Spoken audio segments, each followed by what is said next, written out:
দক্ষিণ চব্বিশ পরগনায় ফুলমালঞ্চ স্কুলে এখানে এসআইআর হচ্ছে, দেখতে পাচ্ছেন মানুষের মধ্যে একটা আতঙ্ক, চিন্তা, টেনশনে ভুগছে। এদিকে দোকানপাট বসছে, পুলিশের গাড়ি আছে, মিলিটারি আছে, সব আছে। লাইন দিয়েছে, একের পর এক প্রচুর লাইন পড়েছে।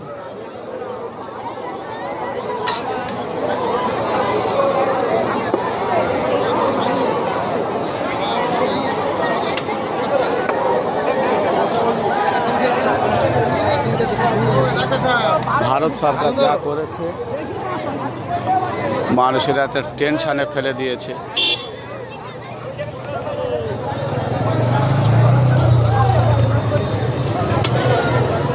এসআইআর এর লাইন আপনারা দেখতে পাচ্ছেন, সিটিজেনশিপের যে লাইন পড়েছে এসআইআর।